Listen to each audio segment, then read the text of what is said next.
날 행복하게 해주던 이에게 느낀 배신감은 참 가슴을 후비는 고통이더군요. 이제는 훌훌 털고 일어나 제 행복을 위해 새롭게 나아가는 힘을 얻게 되어 제 이야기를 해볼까 합니다. 저는 경기에 거주 중인 막 40대에 접어든 여자입니다. 어릴 적부터 머리카락을 손질하고 만지는 걸 무척 좋아해 꾸준히 노력했어요. 고등학생 시절부터 공부를 시작해 20이 되자마자 자격증을 땄을 정도로 열정적이었죠. 그렇게 저는 아르바이트생으로 시작해 헤어 디자이너로 인정받기까지 정말 많은 시행착오를 겪으며 성장했어요. 그리고 장장 10년 만에 제 이름을 건 미용실을 차리게 되었죠. 제 남편과는 그때 2년이 닿았어요. 같은 건물 2층에 꽤 크게 양식당을 운영하고 있었거든요. 한 건물에서 사업을 하다 보니 자주 마주치게 되더라고요. 남편이 워낙 인사성도 좋고 사교적이라 금방 친해졌어요.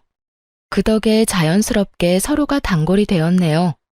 남편은 헤어 손질을 제게 맡겼고 저도 식사 약속이 있을 때면 주로 남편의 식당을 애용했어요. 시간이 흐를수록 대화를 나누는 기회가 쌓여갔고 대화가 오갈 때면 참 나와 잘 맞는 사람이구나 하는 생각이 들었죠. 그렇게 제가 먼저 남편에게 마음을 빼앗겼어요. 원래도 솔직하게 터놓고 말하는 스타일이라 답답한 건 못 참는 저라서 고백도 제가 먼저 해버렸어요. 사장님께만 털어놓는 이야기인데요. 참 우스운 말이지만 제가 아직 연애다운 연애를 해본 적이 없어요. 에이, 인기가 무척 많으셨을 것 같은걸요? 농담하시는 거죠?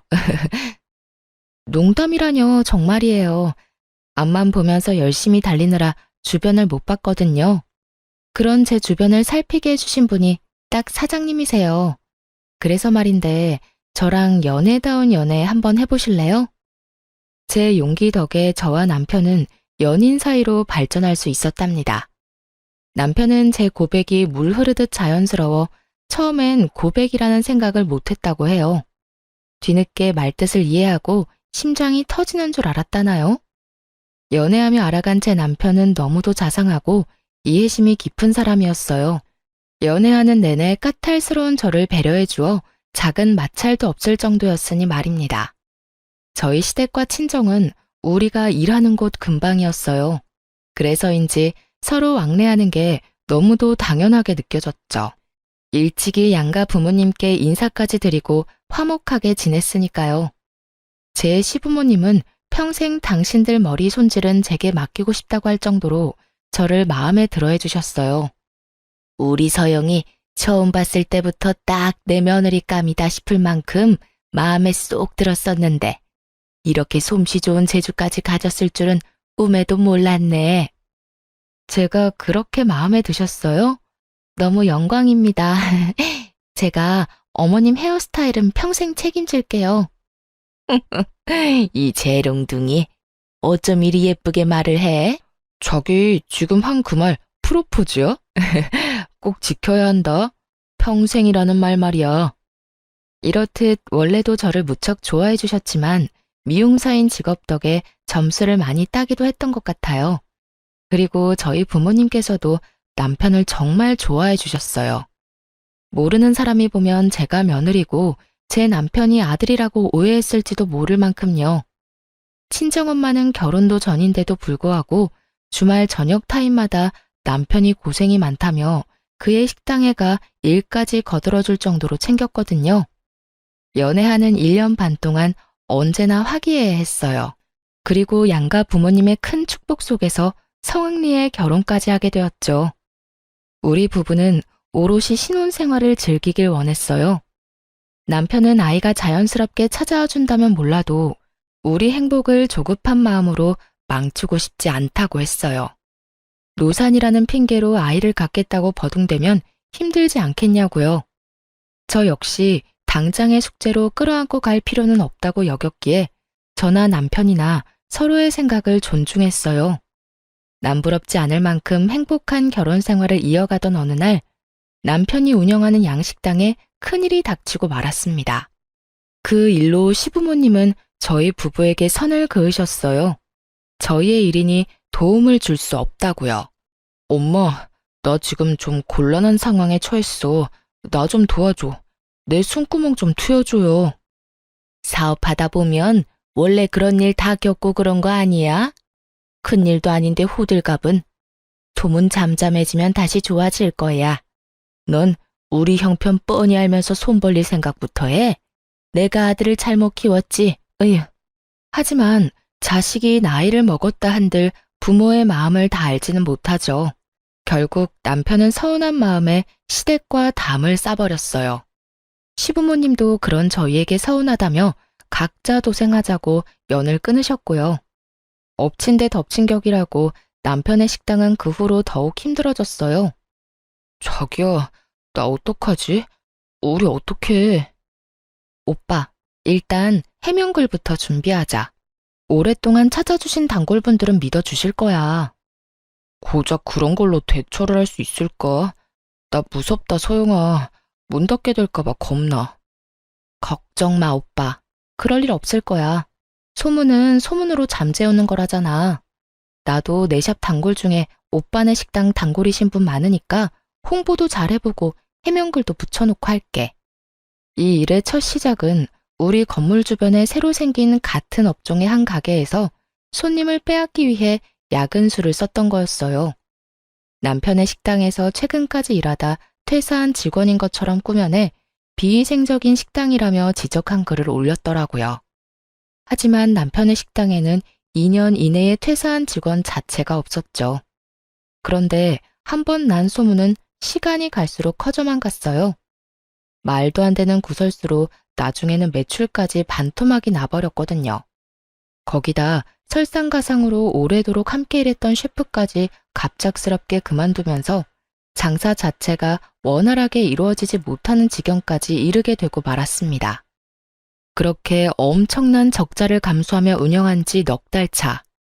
그렇게 속수무책으로 당하고 있으니 그간 제가 알고 지낸 남자는 온데간데 없었어요. 까딱하다간 문을 닫아야 할 판이라며 예민할 대로 예민해졌죠. 저는 그런 남편에게 어떻게든 도움이 되고 싶었어요. 영끌이라고 하나요? 정말 있는 돈 없는 돈 끌어모아 남편에게 주며 응원하고 있다는 제 뜻을 전했어요. 하지만 남편은 그런 제게 역정을 내버리더군요. 오빠, 내가 큰 도움이 되어주지 못해 미안해. 얼마 안 되지만 이 돈이 오빠에게 위로가 되면 좋겠어. 야, 정소영, 넌 돈이 있으면서 그간 숨겨둔 거야? 진작 좀 주던가. 되돌리기 힘들 만큼 커지고 나서야 쥐어주는 건 무슨 심보인데? 너 나 약 올리냐? 네 일 아니라 이거야? 무슨 말을 그렇게 해. 이 일 터지고 내가 얼마나 노력한 줄 알면서 그게 할 말이야? 석 달 동안 오빠가 못 되는 생활비 대신 채우는 건 물론이고 어떻게든 한 푼이라도 더 모아서 주려고 억적같이 일했어. 너 지금 나 때문에 개고생했다고 생색내냐? 억척?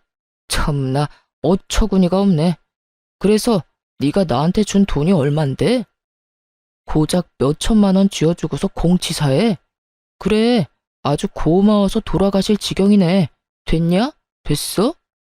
어떻게 이걸 생색이라고 생각할 수가 있어. 오빠 진짜 왜 이렇게까지 못되게 굴어? 그럼 내가 손 놓고 있었어야 해? 그래야 이런 소리라도 안 들었을까? 어? 네가 듣고 싶은 말이 뭔데 그럼. 네가 준 돈으로는 당장 인건비 충당도 안 돼. 정 도와주고 싶으면 그게 진심이면 당장 미용실이라도 빼서 그 돈을 보태던가. 그럴 거 아니면 그냥 가만히 좀 있어. 사람 성질 긁지 말고. 매섭게 뜬 눈을 하고선 고래고래 소리치며 상처되는 말만 늘어놓는 남편이 야속하게만 느껴졌어요. 마음에 여유가 없다고 이런 태도를 보이는 게 맞는 건가요? 옆에서 지지해주고 응원하는 사람에게 말이에요. 저는 남편이 지금의 위기를 모면하기 위해 제 헤어샵까지 운운하며 들먹였던 것이 너무 서운하고 또 성이 났어요. 남편과 마주하고 있다간 제가 참지 못하고 터뜨려 더 큰 싸움으로 번질 것 같아 그 길로 친정으로 향했습니다. 친정 부모님께는 결혼하고 함께 보낸 시간이 없어 겸사겸사 왔다고 둘러댔지만 싸웠다는 걸 모를 리 있나요? 눈치 빠른 친정엄마가 방에 들어와 제 앞에 앉아서는 한참을 실눈을 뜬 채 노려보았어요. 너희 싸우기라도 한 거야? 결혼한 후로는 한 번도 자고 가는 날이 없더니 요번엔 무슨 일로 여기서 자겠다고 홀로 나섰어? 싸우기는 그냥 정말 엄마 아빠랑 며칠 같이 보내고 싶었어. 정서영, 귀신을 속여라. 엄마가 널 키운 지 어연 30년이 넘어. 얼른 이실 짓고 안 할래? 정말 못 속이겠다니까. 엄마들은 다 그런 거야? 왜 이렇게 눈치가 빠르셔? 저는 차마 숨길 수 없어 다퉜던 것에 대해 넋두리를 좀 했어요. 원래 그러는 사람이 아닌데 오죽 힘들면 그랬겠냐며 저더러 너무 마음에 담아두지 말고 너그러이 이해하라더군요. 누가 모르나요? 제가 가장 잘 아는걸요. 하지만 머리와 마음이 따로 노니 그것이 문제라면 문제였어요. 딸, 사람이 죽을 것처럼 힘들 땐 무슨 말을 못하겠어. 네 마음도 충분히 알지만 지금은 김서방 편에 서주자. 응? 그래도 샵까지 운운한 건 선 넘었어. 그러니까 나 돌려보낼 생각 마. 이때까진 그냥 철 덜 든 딸이 푸념 떨었다 칠 셈이었어요. 친정엄마에게도 잘 풀어나갈 테니 지켜봐달라 부탁했죠. 그런데 저와 엄마의 대화를 친정아빠까지 알게 될 줄 몰랐네요. 전혀 내색하지 않아 몰랐는데 제가 친정에서 지낸 지 이틀, 돌연 제 남편이 친정집을 찾아왔어요. 가벼운 연락조차 하고 있지 않았던 터라 갑작스러운 남편의 방문에 적잖게 당황했습니다. 남편은 마중 나온 친정엄마와 언제나처럼 인사를 나눈 뒤 곧장 친정아빠에게 다가갔어요. 장인어른, 좋았습니다. 잘 지내셨어요? 그래. 와 함께. 뭔가 냉랭한 분위기에 절로 긴장이 됐어요. 남편도 제가 싸운 걸 까발리기라도 했다고 생각했는지 저를 힐끔힐끔 쳐다보더군요. 착 가라앉은 찬기를 깬 건 제 아빠셨어요. 남편에게 종이봉투를 내밀며 입을 여셨죠. 이걸 전해주려고 불렀네. 내 딸도 그만 데리고 가줬으면 하고 말이야.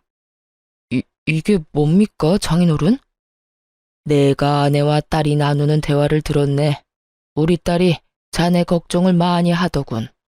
부모된 입장에서 자식이 힘든 걸 알고도 모른 척 할 수 있겠나? 아빠의 말에 죄송스러운 마음이 밀려와 울컥했어요. 남편도 고개를 떨구며 죄송하다 읊조리더군요. 친정아빠는 인자한 웃음을 띄우며 남편의 어깨를 다독여 주었어요. 눈을 마주치자 전해준 봉투를 열어보라는 듯 손짓하였죠. 남편도 그 의미를 알고 종이 봉투를 열어보았고 그 안에는 종이 한 장과 돈이 들어 있었어요. 내 절친한 친구 아들이 요리사라더군. 마침 근래에 한국으로 아예 들어왔다고 해.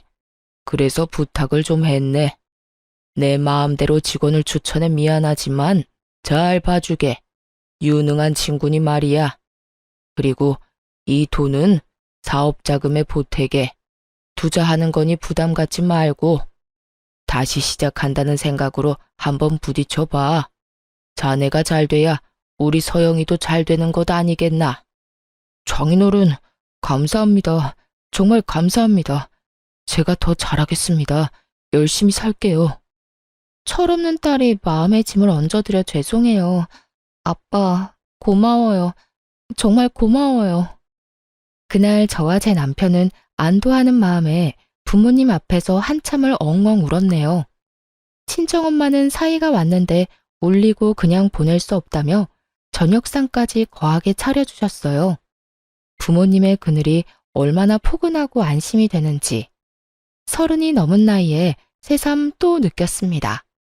그렇게 부모님 덕에 우리 부부관계도 남편의 식당도 서서히 좋아지기 시작했어요. 적자였던 매출이 조금씩 좋아질 무렵 젊은 친구들이 알 법한 유명인이 남편 식당 소문에 대해 알아보겠다는 취지로 찾아왔었어요. 그런데 그 친구가 위생적으로 운영되고 있으며 음식 또한 훌륭하다고 남겨준 덕에 유명세까지 타게 되었죠. 전국 맛집으로 선정되며 무서운 속도로 성장했어요. 남편의 식당은 꼬박 1년 만에 안정기에 접어들게 되었어요. 더 나아가 2호점까지 준비할 만큼 자금이 생겼고요. 남편은 이렇게까지 단기간에 성공을 이룰 수 있었던 건 다 저와 제 부모님 덕이라며 정말 감사해 했습니다. 자기야, 소영아, 우리 이제 앞으로 나아갈 일만 남았나 봐. 이렇게 행복해도 되나 싶을 만큼 행복한 요즘이야. 축하해, 오빠. 그동안 정말 너무 고생 많았어. 잘 이겨내줘서 너무 감사해. 내가 혼자 일어난 것도 아닌 걸 뭐. 당신과 장인 장모님 아니었으면 진작에 바닥을 쳤을 거야. 다들 너무 감사하고 고마워. 큰 시련이 지나고 부부관계가 더 돈독해졌으니 슬슬 2세 계획을 세우면 어떨까 하는 생각이 들었어요. 하지만 그건 제 바람이고 제 기대일 뿐이라는 걸 철저히 알게 되었네요. 더없이 화목한 나날을 보내던 어느 날이었어요. 그날따라 제 헤어샵이 북적이지 않고 여유로웠죠. 그래서 예약도 없이 찾아온 손님임에도 충분히 머리 손질을 해드릴 수 있었어요. 그 손님은 제 미용실의 단골이자 제 남편의 식당 단골이기도 한 여자 손님이었답니다. 제가 알기로는 남편이 첫 식당 개업을 했을 시기부터 쭉 다니셨다고 들었어요. 제 미용실도 남편이 그분께 소개를 해주었던 거고요. 그날은 남편 식당에서 식사 예약을 했는데 시간이 좀 남아 머리를 하러 오신 거라고 했어요. 오랜만에 들르는 거니 바쁜 제 남편의 눈에도 단번에 띌 수 있을 정도로 예쁘게 해달라며 너스레를 떨었죠. 이 손님의 말투가 원래도 이런 식이라 크게 신경 쓰지 않았어요. 아니, 그 말에 받아치며 우스갯소리까지 했네요. 사장님께서 너무 예쁘셔서 제 남편이 혹하면 곤란한걸요? 제 남편 빼고 식당에 오신 남자 손님 모두가 혹할 만큼 예쁘게 해드릴게요. 어머, 그럼 나야 더 좋죠. 이 나이까지 결혼도 못한 싱글이라 안 그래도 고민이 참 많거든. 꽤 긴 시간 동안 머리 손질을 하다 보니 식당 예약 시간이 성큼 다가와 있었어요. 딱 맞춰 스타일링도 마무리가 되었죠. 손님은 머리가 너무 잘 됐다고 마음에 들어 하셨어요. 아무튼 사장님 실력은 알아줘야 해. 이렇게 예쁘게 해주면 어떡해요? 집에 밥만 먹고 가기 아쉽잖아. 에이, 함께 식사하기로 한 분과 좋은 시간 많이 보내시면 되죠. 오늘 너무 예쁘세요. 그런가? 고마워요, 사장님. 사장님 덕분에 식당 사장님이 나한테 완전 반하겠어. 나중에 남편 꼬여냈다고 내 머리채 잡으면 안 된다. 그런데 손님의 마지막 말이 마음에 자꾸 걸리더군요. 아니나 다를까 저는 그날 남편의 이중 생활을 제 두 눈으로 확인하고 말았습니다. 샵 마감을 1시간쯤 앞둔 시간이었어요. 제 남편의 식당 음식을 책임져주는 수셰프이자 친정아빠가 남편에게 소개해준 그분이 절 찾아왔어요. 오가면서 인사 정도는 하지만 워낙 무뚝뚝한 분이라 제대로 대화를 나눠본 적은 없었어요. 저는 당연히 머리 손질을 하시는 건 줄 알고 선뜻 인사를 건넸죠. 어머, 안녕하세요. 머리하러 오신 거예요? 와서 앉으세요. 그게 머리를 하러 온 건 아니고 꼭 전해야 할 말이 있어서요. 여자의 직감은 무섭다고 하던가요? 이 셰프가 말하기를 망설이고 있다는 게 눈에 보였어요. 그 순간 제 기분이 쎄하더군요. 이어질 말이 왠지 듣기 싫다는 생각이 들었죠. 하지만 우물쭈물 망설이던 셰프는 제 생각을 짓밟기라도 하듯 입을 열었어요. 1시간 후에 식당으로 올라가 보세요. 두 번째 화분 밑을 먼저 확인하시고요. 다행히 제가 우려했던 말은 아니었어요. 하지만 의문을 남긴 말이었죠. 이분은 제게 알 수 없는 말만 하고는 그 길로 가버렸어요. 찜찜함에 일이 손에 잡히지 않더라고요. 정말 그 1시간 동안 뭘 했는지 기억도 잘 나지 않았어요. 하지만 시간이 흐를수록 궁금증은 걷잡을 수 없이 커져갔어요. 정말 무슨 알람이라도 된 듯 밤 10시가 되자마자 곧장 튀어나가 남편의 식당으로 향했어요. 셰프가 했던 말을 곱씹으며 안으로 들어가기 전 복도에 나란히 세워둔 화분을 확인했어요. 두 번째 화분 밑에는 열쇠가 숨겨져 있더군요. 열쇠고리에 큰 열쇠와 작은 열쇠가 걸려 있었죠. 평소 남편은 우리가 부부임에도 저와 자신을 제대로 분리해야 한다며 한 번도 제게 식당 열쇠를 맡겨본 적은 없었어요. 하지만 그 열쇠를 본 순간 바로 알 수 있었죠. 큰 열쇠가 식당 문을 열 수 있는 열쇠라는 걸 말입니다. 괜한 긴장감에 마른 침을 삼킨 뒤 문을 열고 들어갔어요. 입구 앞에선 고요한 정막이 맴돌더군요. 사람의 기척도 느껴지지 않아 다 퇴근했구나 싶었어요. 그래서 몸을 돌려 나가려는데 그 순간 식당 안쪽에서 여자와 남자의 목소리가 새어나오는 겁니다. 저는 소리 나는 쪽으로 향했어요. 그리고 거리가 가까워질수록 대화는 또렷하게도 제 귀에 꽂혔죠. 자기야, 나 오늘 어때? 예뻐? 그럼 오늘따라 너무 예쁜데? 무슨 묘수를 부리고 온 거야? 묘수는 무슨? 오늘 자기 와이프한테 머리 했잖아. 당신 눈에 잘 띄게 해달랬는데 어때? 식당에서 나만 보였어? 누가 들어도 이 대화는 몇 시간 전 제게 머리 손질받은 그 단골 여손님이었어요. 그리고 이어 들려오는 말까지도 정말이지 가관이었죠. 머리 손질을 뭐하러 해? 안 해도 자기밖에 안 보이는데. 치, 거짓말. 식당 바쁘다는 핑계로 나한테 눈길도 안 주던걸? 무슨 소리야. 내 눈은 언제나 자기만 쫓는걸. 머리 너무 잘 됐어. 정말 볼수록 반할 만큼. 와이프가 다른 건 몰라도 미용 실력은 좀 돼. 그치? 뭐야? 지금 내 앞에서 자기 와이프 칭찬하는 거야? 자기 정말 이럴 거야? 나 속상해지려고 해. 칭찬은 무슨. 미용사가 미용 잘하는 건 당연한 거잖아. 그냥 자기 오늘 너무 예쁘니까 해본 말이지. 이 결혼도 당신이 하라고 해서 한 거잖아. 와이프를 사랑해서 한 결혼도 아닌데 질투하기는 귀여워. 제 귀에 박히는 이 대화를 제가 어떻게 모른 척할 수 있을까요? 저는 소리가 나는 곳으로 향했어요. 그리고 제 눈에 들어오는 광경에 소름이 끼쳤습니다. 창밖 방향 쪽으로 바라보며 앉은 제 남편과 그의 위에 올라타 제가 서 있는 방향으로 마주 앉아서는 아주 절절한 사랑을 나누고 있더군요. 한눈에 봐도 그것들의 사이는 너무도 농밀했어요. 그 모습에 충격을 받은 저는 몸이 굳은 듯 쉬이 움직일 수 없었죠. 제 등장을 알아챈 불륜녀는 급하게 손길을 멈추더니 제 남편의 옆구리를 꾹꾹 찔러대더군요. 그런데 이 눈치도 없는 남편이라는 자식은 제가 온 줄도 모르고 그 여자와 굴러먹을 생각을 했는지 피식 웃으며 이렇게 말하는 겁니다. 왜 자기야? 벌써 하자고? 아직 문 잠겼는지 확인 안 해봐서 곤란한데?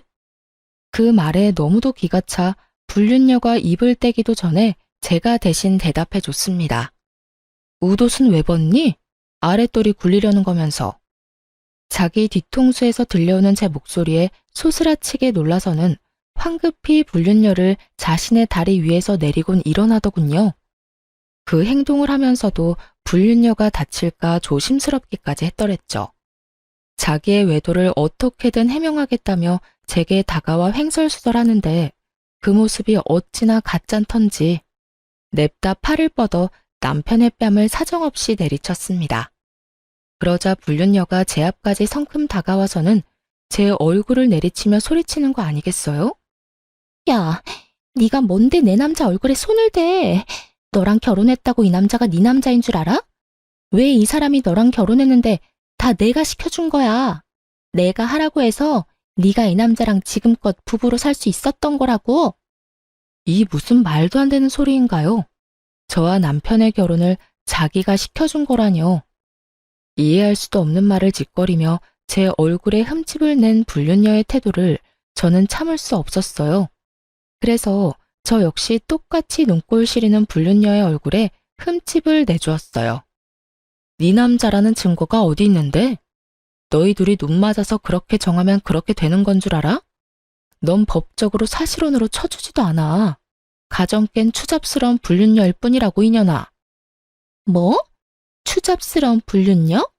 야, 물란하기 짝이 없는 걸레가 목소리만 크면 단 줄 알아? 넌 오늘 내 손에 끝장날 줄 알아. 저는 정성 들여 예쁘게 세팅해줬던 불륜녀의 머리채를 아주 제대로 휘어져 봤죠.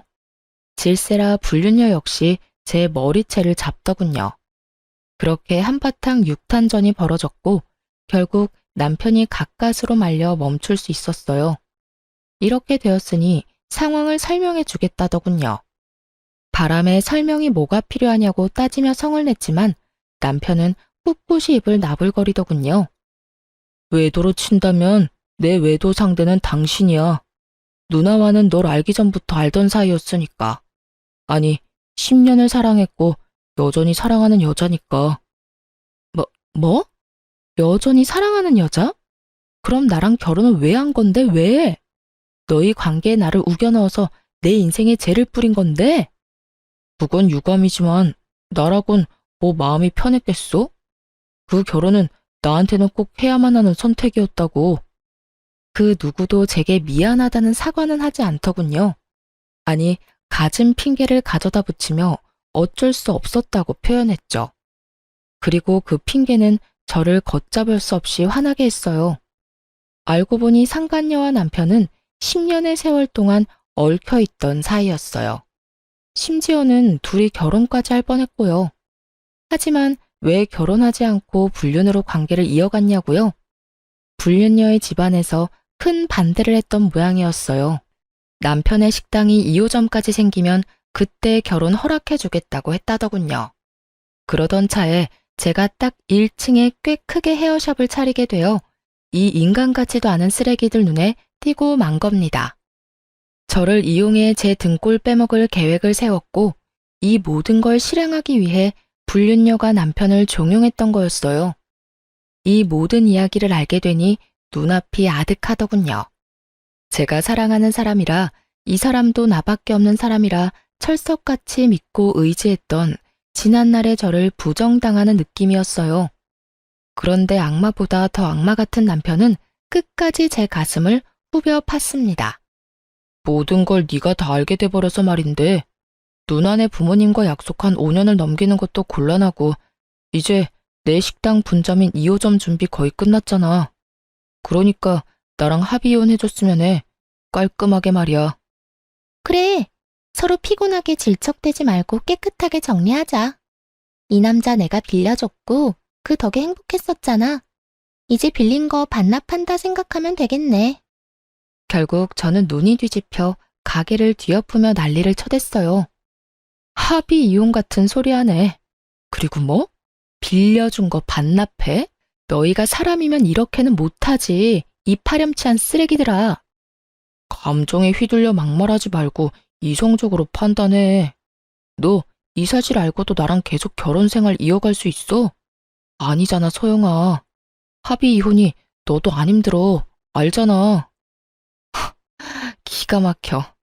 깔끔하게라고 했어? 그래, 깔끔하게 끝내. 이 식당 네 힘으로 일군 거 아니잖아? 내 돈이랑 아빠가 투자한다고 줬던 돈까지 다 토해내 당장. 무슨 말 같지도 않은 소리야. 이미 다 쓴 돈을 어떻게 토해내냐? 그리고 그 돈은 내가 빌린 것도 아니잖아. 너도 네 결정으로 준 거고 장인어른도 나한테 준 돈을 이제와 내놓으라는 놀부심보는 뭔데? 정소영, 너 그렇게 안 봤는데 무례한이 따로 없네? 저를 무례한이라고 표현한 남편의 면상을 확 밟아버리고 싶은 마음을 간신히 참으며 순순히 이혼할 생각 없으니 소송 단단히 준비하라고 경고하고 뛰쳐나왔습니다. 다음날 날이 밝자마자 곧바로 이혼 소송 접수를 했어요. 그리고 그 후부턴 불륜 증거를 모으는 것에만 열중했죠. 예정에 없던 휴가까지 내고 말입니다.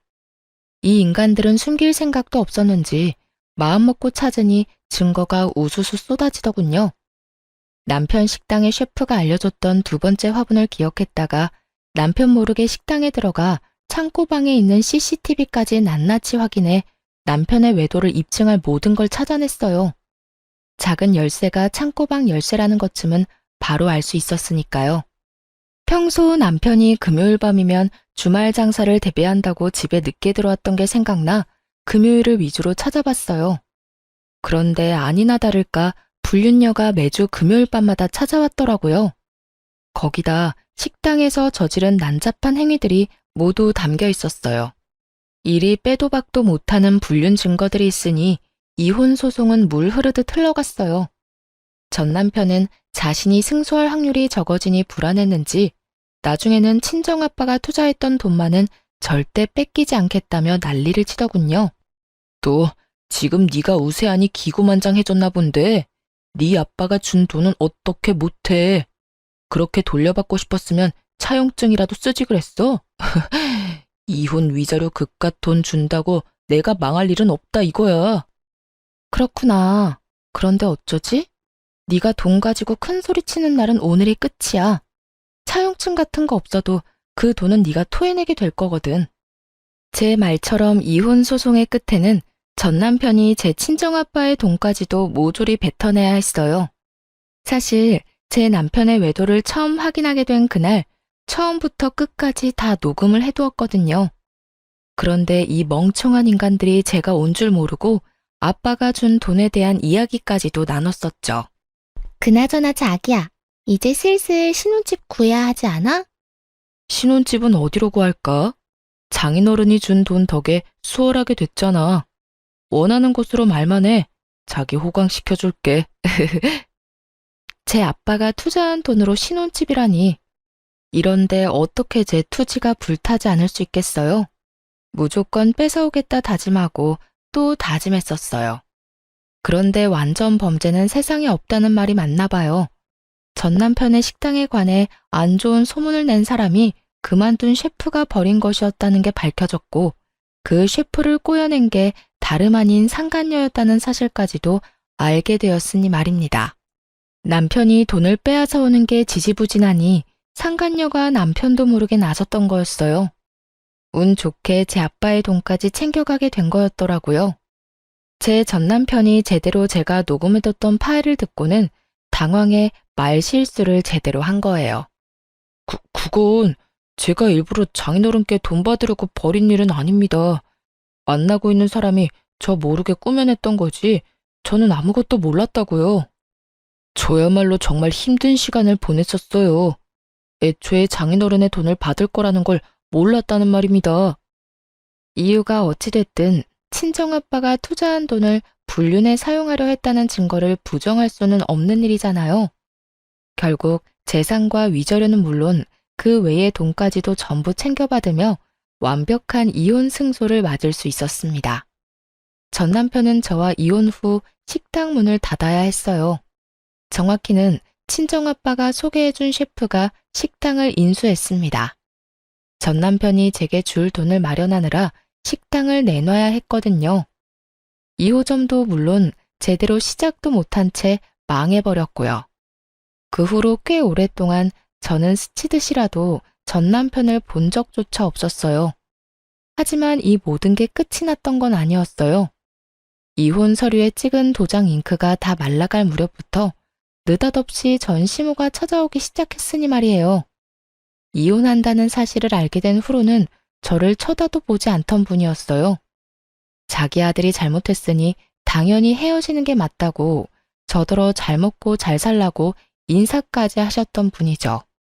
그런데 어떻게 사람이 이렇게까지 앞뒤가 다를 수 있는 걸까요? 한참을 지나 찾아와서는 정말 말도 안 되는 소리를 해댔어요. 네가 내 아들 버리고 이혼한 바람에 내 아들이 신세를 망쳤지 않니? 내가 그게 괘씸해서 이 근처는 쳐다도 안 봤었다. 말은 똑바로 하셔야죠. 아줌마 아들이 제 신세를 망칠 뻔했죠. 그때 직접 인정하셨잖아요. 그거야. 여태 네가 내 아들을 어떻게 만들었는지 몰랐으니까. 어떻게 사람을 그렇게 벗겨먹고 버릴 수 있니? 잔인한 것.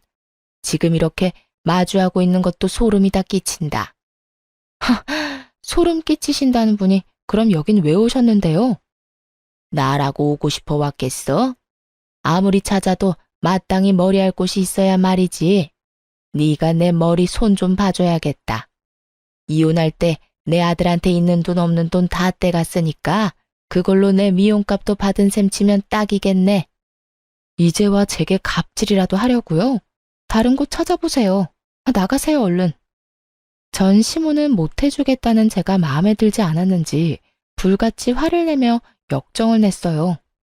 너 지금 손님 안 받겠다고 항의하는 거냐? 아니면 이제 나는 뭣도 아니다 이거야? 너도 내 아들이 식당 문 닫은 것처럼 망해볼래? 응? 서비스직이면 그에 맞게 손님을 대해야 할 것 아니야. 내 아들 돈 받아 여유로우니 손님 가려받겠단 거야 뭐야? 순수한 의도로 오신 것 아니잖아요. 소송으로 떼인 돈 아까워 온 거라고 실토해놓고 무슨 머리 손질을 받겠다는 건지 모르겠네요. 힘들다고 할 땐 당신들도 힘들다고 모르쇠 해놓고 이제와 부모 노릇하는 흉내라도 내고 싶으신가 보죠? 다신 제 미용실엔 발도 들이지 마세요. 오셔도 안 해드릴 거니까요. 하지만 전 시모는 이날 이후 잊을만 하면 한 번씩 찾아와 저를 괴롭혔어요. 그러다 보니 전 남편의 소식을 모르고 싶어도 알게 되더군요. 왜냐고요?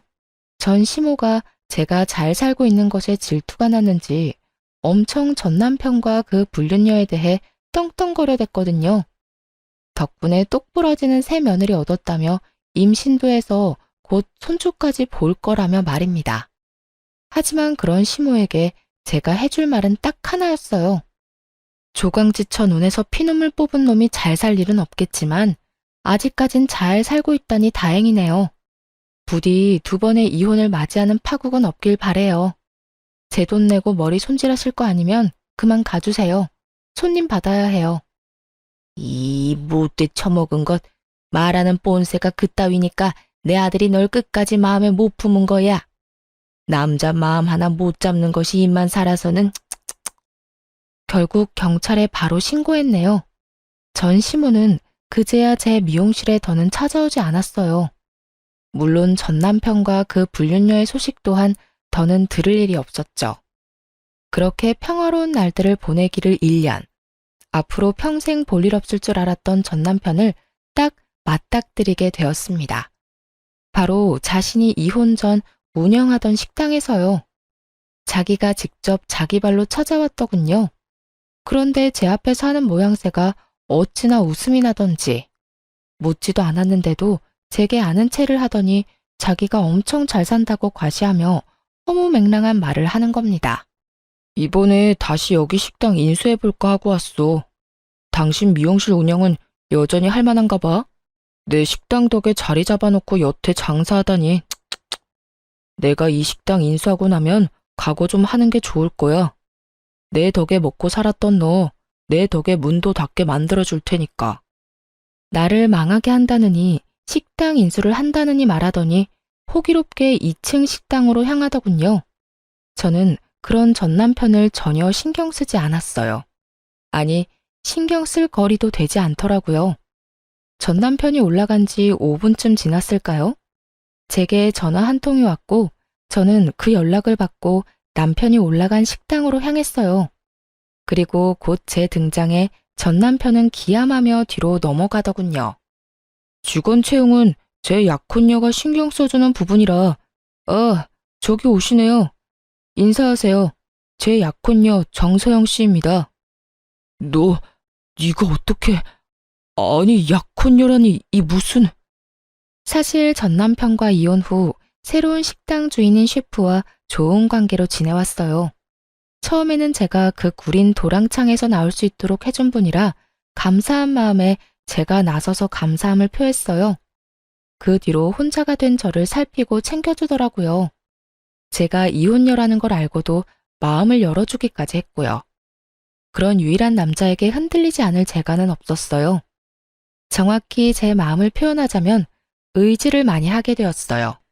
그런 계기로 우리는 깊은 사이로 발전했어요.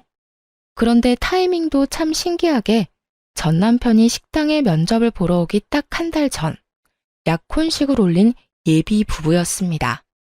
저는 놀라 입을 다물지 못하는 전 남편에게 호탕하게 웃으며 말해주었죠. 내 등장에 많이 놀랐나 봐. 입 좀 다물어. 팔이 들어가겠다. 진영 씨가 뭐든 결정할 때 나랑 늘 함께 하거든. 인수하려고 왔다더니 사실 면접 보러 왔던 거구나. 그런데 어쩌나? 우리는 인성 쓰레기는 사람 취급을 안 해서 말이야. 이력서 열어보기도 전에 탈락이라 유감이네. 아이씨, 나 여기서 일 좀 시켜줘. 제발 부탁이야.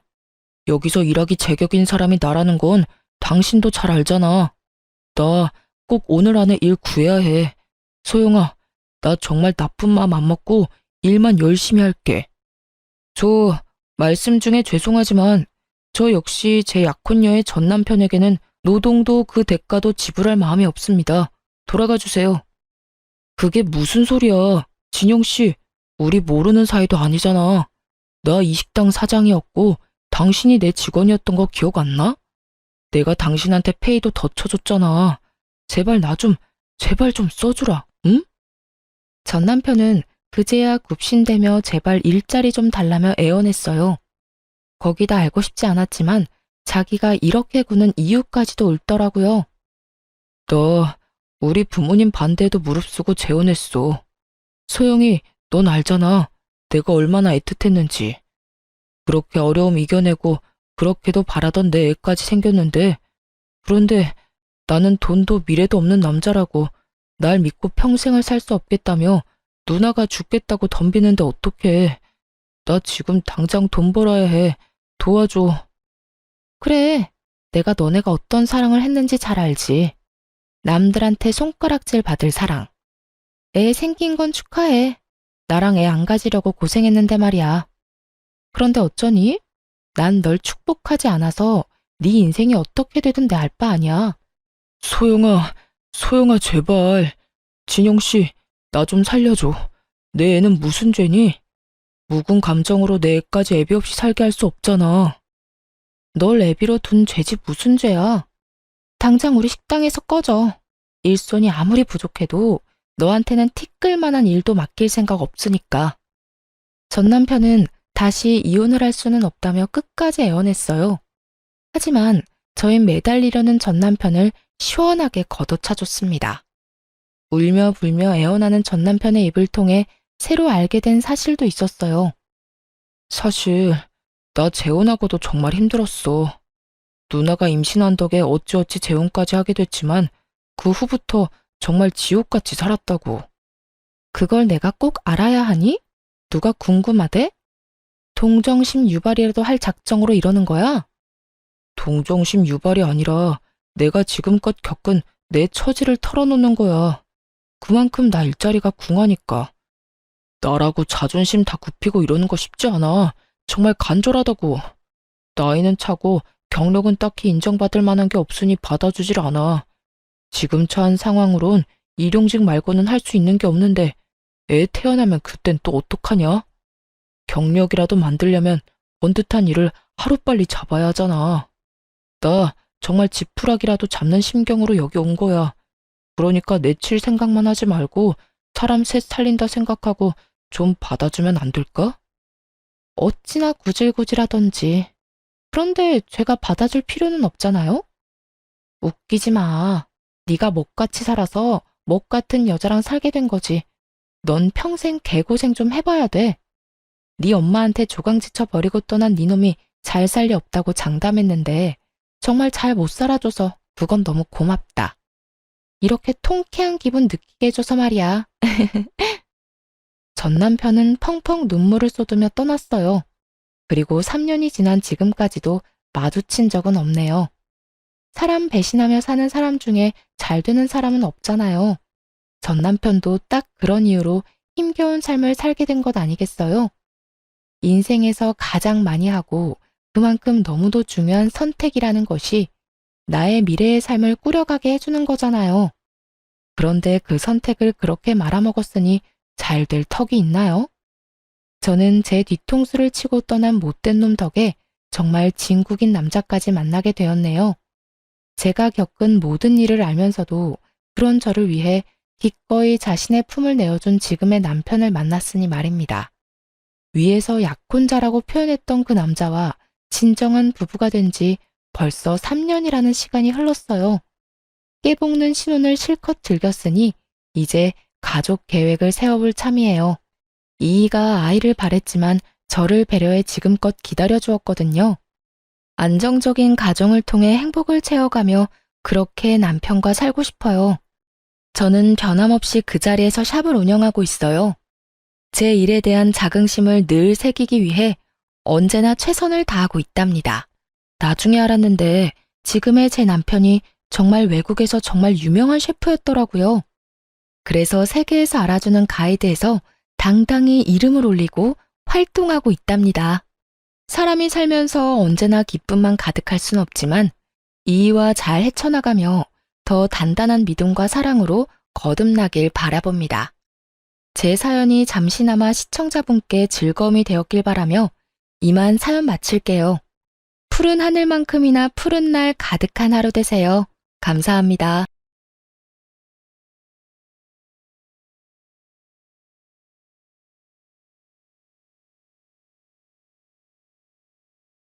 안녕하세요. 저는 서울에 살고 있는 30대 여자입니다. 저는 평소에 사연 열차를 즐겨 듣는 애청자인데요. 사연을 듣다 보면 세상에 참 별의별 사람이 많더라고요. 저 역시 그 별의별 사람과 결혼하고 그 못지않은 시댁 식구들을 만나게 되어 이혼을 하게 되었는데요. 저의 기가 막힌 사연 한번 들어보실래요? 저와 남편은 모임에서 만나 1년 연애를 하고 결혼까지 하게 되었어요. 결혼을 하기 전 결혼을 망설이게 된 일이 있었는데 그건 다름 아닌 시모 때문이었습니다. 본격적인 결혼 준비에 앞서 시모를 뵈러 간 적이 있었는데 그때 시모는 저의 직업과 더불어 친정 부모님의 재력까지 관심을 보이더라고요. 썩 기분이 좋진 않았어요. 궁금할 순 있다고 생각을 하면서도 그걸 물어보는 시모의 말투가 저의 기분을 꺼림칙하게 만들었죠. 그래, 우리 하진이는 프리랜서? 집에서 하는 일을 한다며? 그게 벌이가 되긴 하니? 이 엄마는 옛날 사람이라 집에서 일한다는 게 생소하구나. 네, 회사원 다니던 때보다 더 벌 때도 있고 덜 벌 때도 있고 그래요. 그래? 안정적이진 않다는 거구나. 혹시나 그러다 잘못되면 우리 아들 혼자 고생해야 하는 건 아니겠지? 엄마, 무슨 말을 그렇게 해. 하진이가 힘들면 내가 더 벌면 되고 내가 힘들면 하진이가 더 벌면 되는 거지. 누가 더 고생한다 이런 말이 어디 있어. 같이 서로 힘을 합쳐 사는 거지. 그렇긴 한데 아무리 그래도 같이 꾸준히 잘 벌면 더 좋은 건 사실이지 않니? 요즘엔 여자도 돈을 벌어야 하는 세상이야. 혼자 벌어서 그 생활이 감당이나 되겠니? 아, 그리고 부모님은 들어보니 벌어두신 걸로 생활하신다고 하던데. 노후 자금까지 마련해둔 상태인 거지? 혹시나 나중에 너희한테 손 벌리거나 하진 않겠지? 아무래도 하진이가 외동딸이니 조금 걱정인 부분이 없지 않아 있구나. 제 직업과 벌이에 관해 물어볼 땐 충분히 궁금해하실 수 있다고 생각했습니다. 하지만 부모님의 재력이나 노후에 관해 물어오니 이건 좀 아니란 생각이 들더라고요. 하물며 시모 본인은 계속해서 남편에게 용돈을 받아 쓰고 있는 것을 뻔히 아는데 제 앞에서 저딴 말을 하니 어이가 없기도 했어요. 이런 제 마음을 남편이 눈치챘는지 서둘러 시모의 입을 막아버리더라고요. 엄마, 왜 계속 그런 걸 물어? 하진이 집 우리가 걱정할 필요도 없을 만큼 준비 탄탄하게 잘 해놓으셨어. 그러니까 그런 거 자꾸 묻지 말란 말이야. 내가 진짜 하진이 보기 부끄럽다고. 하진아, 엄마가 돌아가신 아빠 때문에 생활고에 시달린 경험이 있으셔서 그래. 생활이 힘들면 아무래도 가정부터 무너지니까. 그러니까 기분 나쁘게 생각하지 말아줘. 아, 아니야. 기분 나쁘긴. 전 괜찮아요, 어머님. 그리고 부모님 노후 자금은 다 준비하신 걸로 알고 있어요. 그러니 그런 걱정은 안 하셔도 돼요. 제 일도 고정적으로 맡고 있는 일이 있어서 기본적으로 꾸준히 버는 돈도 있으니 그것도 걱정하지 마시고요. 말은 이렇게 했지만 꺼림칙한 기분을 지울 수가 없었는데 그놈의 사랑이 뭐인지 남편을 너무나도 사랑한 저는 이 적신호를 외면한 채 결혼까지 하게 된 것이었죠. 처음 2개월, 3개월까지는 참 좋았습니다. 이래서 결혼들을 하는구나 하는 마음이 들 정도로 행복했어요. 행복하면서 오는 안정감은 일도 더 잘 되게 만드는 것 같았고 하물며 시간을 따로 내 데이트를 할 필요도 없이 매일 밤 집에서 남편을 만나니 시간을 더 활용적으로 쓸 수 있는 기분마저 들더군요. 신혼 초엔 남편의 행동도 제 마음에 쏙 들었는데 남편은 집안일을 잘하며 여자일 남자일 나누지 않고 적극적으로 뭐든 나서 처리해주곤 했어요. 저 역시 그런 남편을 위해 일이 끝나고 나면 맛있는 음식을 준비하고 쾌적한 환경에서 남편을 맞이하고 노력했었죠. 이렇게까지 행복한 것이 결혼이라면 진작 했어야 했다는 생각이 들 정도로 만족스러운 결혼 생활이었는데 애써 무시하고 넘겼던 시댁에서 일이 일어나기 시작했습니다. 처음 문제는 남편의 여동생 신우이였어요.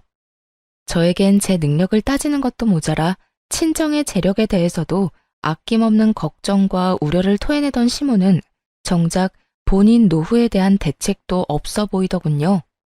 더 가관인 건 신우이였는데 신우이는 적지 않은 나이인데도 불구하고 제 앞가림도 제대로 못하고 있었어요. 시모는 그나마 살고 있는 집이 작아였던 터라 남편이 조금씩 주는 용돈과 소일거리를 하며 생계를 유지라도 하고 있었는데 젊은 신우이는 조금만 마음에 안 든다 싶으면 참을 생각은 전혀 하지 않고 회사를 그만두는 것을 반복하고 있었죠. 오빠, 나 회사 그만둬서 그러는데 용돈 좀 주면 안 돼? 너 또 그만뒀어? 입사한 지 얼마나 됐다고? 이번이 몇 번째야? 아, 몰라. 자꾸 이상한 트집 잡아서 구박하잖아. 요즘 세상에 갑질이 말이나 돼? 그런 말도 안 되는 갑질 참으면서 회사 다니는 사람이 어딨어? 어쨌든 용돈 좀 줘. 나 돈 하나도 없단 말이야. 너 이번이 정말 마지막이야? 다음부턴 국물도 없어. 네, 오라버니 고맙습니다. 이렇듯 신우이는 야금야금 남편에게 용돈이란 명목으로 돈을 뜯어가기 일쑤였고 그 액수가 크지 않았던 터라 그저 지켜만 보고 있는 상황이었죠. 그런데 신우이는 남편에게 뜯어가던 돈으론 부족했는지 어느 날은 제가 혼자 있는 낮 시간에 집으로 찾아왔더라고요. 연락 한 통 하지 않고 말이죠. 아가씨, 갑자기 무슨 일이세요? 지금 회사에 있을 시간 아니에요? 회사 그만뒀어요. 조금 더 일찍 입사한 게 무슨 벼슬이라도 되는 줄 아는지 과장이 계속 잔소리하고 괴롭혀서 그냥 그만두고 나와버렸어요. 아, 그래요? 그러면 또 취업 자리 알아봐야 하겠네요. 그렇죠 뭐. 그렇지 않아도 이력서 냈는데 면접 보러 오라고 해서 가보려고요. 그래서 하는 말인데 언니, 나 용돈 좀 주면 안 돼요? 면접 보러 가려고 하는데 마땅히 입을 옷이 없어서요. 네? 용돈이요? 아가씨, 얼마 전에 오빠한테 용돈 받아갔잖아요. 그때도 오빠가 꽤 준 걸로 아는데 설마 그 돈을 다 썼어요? 아, 그거 얼마나 된다고 남아있겠어요. 이미 다 쓰고 없죠. 그러지 말고 용돈 좀 줘요. 저 진짜 이번 회사는 꼭 다니고 싶단 말이에요. 이번에 면접 붙으면 그만 안 두고 오래 다닐 자신도 있다고요. 사실 예전부터 들어가고 싶던 회사였는데 번번이 떨어져서 면접도 못 봤던 곳이에요. 제가 오죽 간절하면 언니한테까지 이러겠어요? 그러니까 돈 좀 줘요. 제가 이번엔 정말 잘할게요. 다른 것도 아닌 면접 핑계를 대는데 어쩔 도리가 없더라고요. 하는 수 없이 전 결국 신우이에게 용돈을 주게 되었고 신우이는 말한 대로 정말 가고 싶었던 회사였던 것인지 준비를 열심히 한다 싶더니 취업을 했다고 연락이 왔더라고요. 언니, 저 붙었어요. 그때 말했던 그 회사에 입사했다고요. 그게 정말이에요? 아가씨, 정말 축하해요. 그렇게 가고 싶어 하더니 정말 잘 됐어요. 전 진심으로 축하해 주었고 신우이는 덕분에 취업 성공했다며 고맙다고 하더군요. 그렇게 취업을 한 신우이는 이때껏 다녔던 회사와는 달리 자기 말처럼 열심히 회사에 다녔고 한 달이란 시간 동안 단 한 번도 회사에 가기 싫다, 그만두고 싶다 등의 말을 하지 않더라고요. 그간 매번 한 달 만에 그만두거나 길어도 두세 달이었던 터라 이번엔 뭔가 달라도 확실히 다르다고 생각할 때였어요. 여보, 이번엔 아가씨 오래 버티네? 그 회사 진짜 다니고 싶었던 회사였나 봐. 그때 집에 와서 나한테 용돈 받아갈 때 그랬거든. 진짜 가고 싶었던 회사인데 번번이 떨어졌다고 말이야. 아, 어찌되었든 아가씨가 마음 잡은 것 같아서 다행이다. 나 회사 생활 적응 못하는 아가씨 보면서 내심 걱정했거든. 말도 마. 지금 다니는 회사가 마음에 드는 게 아니라 남자가 마음에 드는 거더라고. 뭐? 아가씨 좋아하는 남자 생겼대?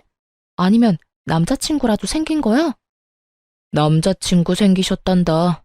뭐, 들어보니까 면접 볼 때 같이 면접 본 사람인데 그 남자 도움으로 면접에도 붙을 수 있었다고 하더라고. 옆에 앉아서 기다리는 동안 면접 노하우도 많이 알려주고 긴장 풀리게 웃긴 이야기도 많이 해주고 그랬대. 정말?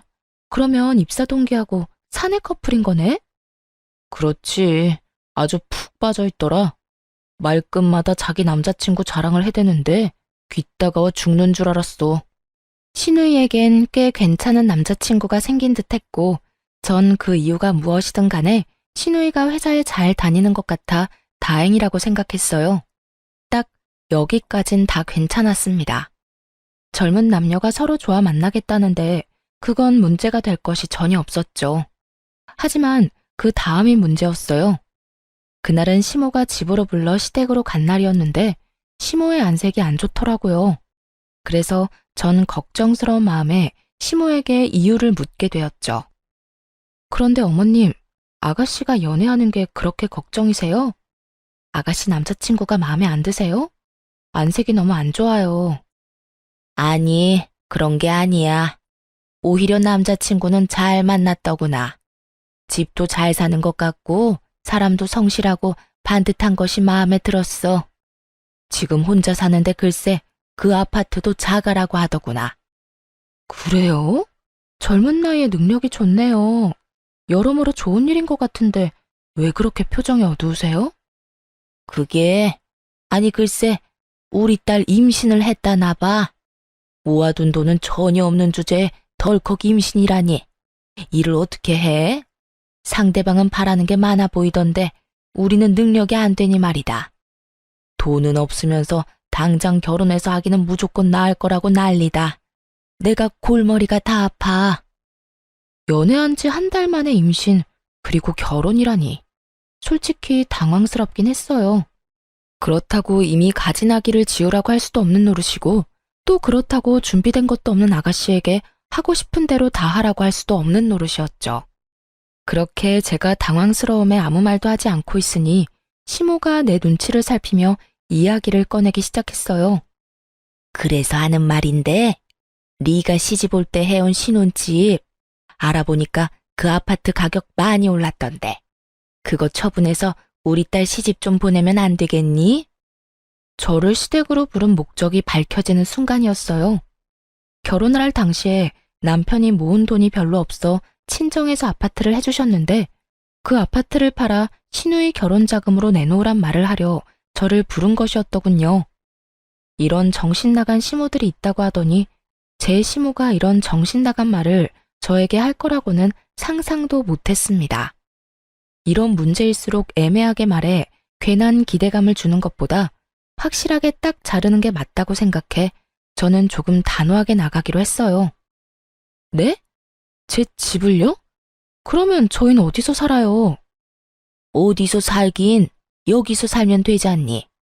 우리 아들 방 도배 싹 하고 가구 들이면 제법 신혼방 분위기 날 거다. 그러니까 집 처분해서 우리 딸 시집부터 좀 보내자꾸나. 아기를 지우라고 할 수는 없는 노릇이지 않니? 그렇다고 제 집을 처분해서 아가씨 시집 보내는 것도 아니죠.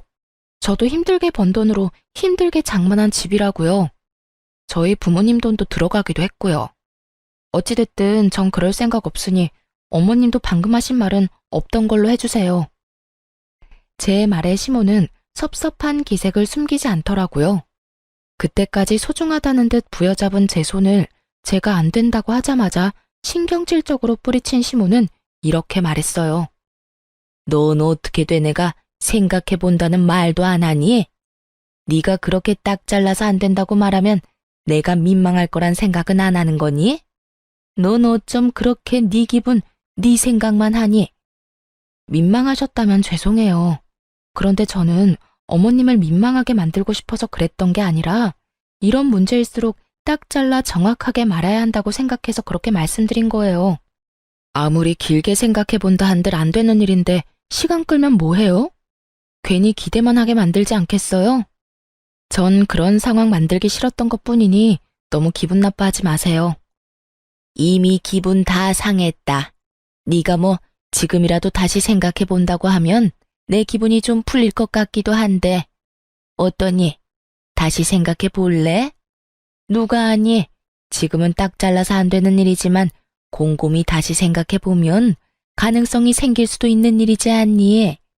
그러니까 지금 딱 잘라 안 된다고 하지 말고 집에 가서 잘 생각해 보려무나. 어머님, 100번을 생각해도 안 되는 건 안 되는 거예요. 제 힘으로 마련한 집도 아니고 부모님께서 해주신 집인데 그걸 팔아서 아가씨 시집 자금으로 보태는 건 말도 안 되죠. 너 아까부터 계속 말도 안 된다고 하는데 뭐가 그렇게 말도 안 되니? 너 이제 우리 가족 아니니? 가족이면 이럴 때 다 돕고 사는 게 당연한데 넌 왜 계속 말도 안 된다고 하는 건지 난 네가 이해가 안 되는구나. 도무지 말이 통할 것 같지 않았어요. 시모는 제가 어떤 말을 어떻게 하든지 간에 무조건 다시 생각해봐라. 가족끼리는 다 돕고 사는 거라는 대답만을 해댔고 짜증내고 때를 쓰는 시모를 달래는 것도 지쳐갔어요. 어머님, 죄송한데요. 전 어머님이 무슨 말을 어떻게 하시든지 간에 절대 제 집 팔 생각 없으니까 그런 줄 아시고 다신 이런 말 꺼내지 말아주세요. 저는 어머님이랑 더는 얼굴 붉히고 싶지 않아요. 이런 저의 말에도 시모는 끝까지 저를 붙잡고 무어라 말을 하려고 했지만 전 그런 시모를 뿌리치다시피 하고 시댁을 벗어났습니다. 진이 다 빠지는 기분이었어요. 적어도 2시간 정도 같은 말을 하며 시모와 실랑이를 하고 집에 돌아왔더니 정신적으로 너무 피곤하더라고요. 그렇게 몸도 마음도 고단해 아무것도 못하고 소파에 앉아 쉬고 있으니 퇴근한 남편이 집으로 들어오더라고요.